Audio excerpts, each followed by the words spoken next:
This is a huge, huge, important day in my life. It's been said many times, I understand, in a newspaper that I haven't read by many speakers today, that I have roots in Delaware. And when I was asked to come here this night, I had to think very, very carefully for a long time whether I would actually be able to share this evening with you and accept this great honor from you. I'm glad I have come. I've had a marvelous day. I lived in Newark from 1955 to 1963. We moved away in part because my mother, Lila, was dying of cancer. And almost every day from the time I was 2.5 or 3, I knew something was terribly, terribly wrong in our family. She would disappear for long periods of time to Wilmington. I would sit by a window at age 4 and 5 and 6 waiting for her and my dad to come back from an appointment, and often he would come back alone because she would stay in the hospital. There was a sword of Damocles hanging over our family.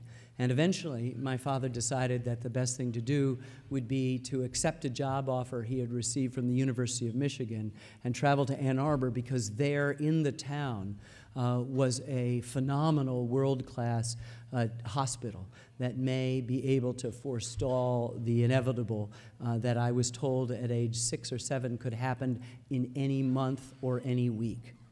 And we moved to Ann Arbor, away from this remarkable state, and vacations every summer that we continued to take at Rehoboth, and all of the amazing experiences a young boy growing up in Pony League and Little League and exploring the woods and catching snakes and salamanders and box turtles and falling into the Christiana Creek every other day. And we moved and uprooted my life, and my mother survived another 1.5 years in Ann Arbor before she passed away. And she died on April 28th, 1965, 46 years ago this evening, at about this time in the evening.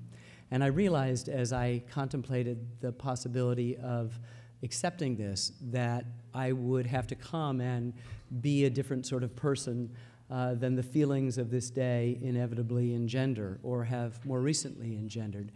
But I knew coming here I would be among friends and neighbors.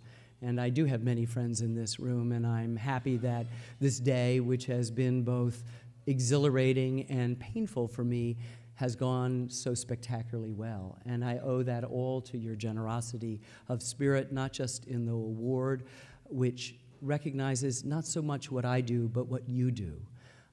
We don't make history, actually, we receive it. It influences us. It touches our souls. We are moved by it. We transform it in some way. And so the permanent work of the Delaware Historical Society is what you reaffirm each night.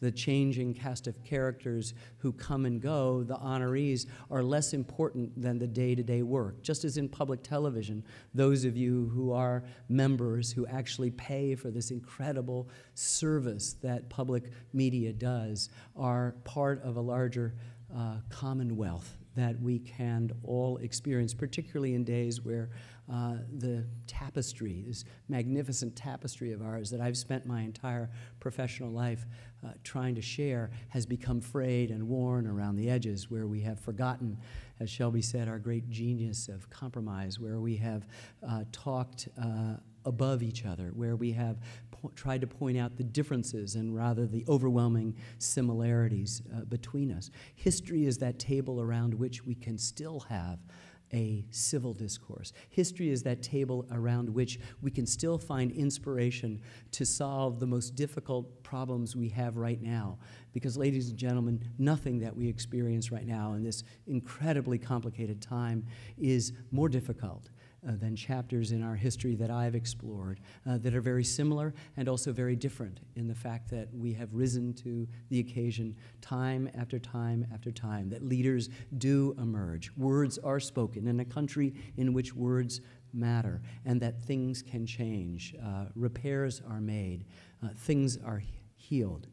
You know, I realized for many, many years that this date, April 28th, was a date that was always coming towards me and then always receding. I could never, it seemed, be present at that day, to remember the terrible event that had taken place that in more than anything shaped who I am. And it was a source of great frustration, and I'm now 57, well after 40 years old. I still could not be present on this day to try to summon feelings. And I remember telling this to a friend and who happened to be a psychologist, and he said, I bet this is called magical thinking. You're keeping your mother alive. Don't you get this?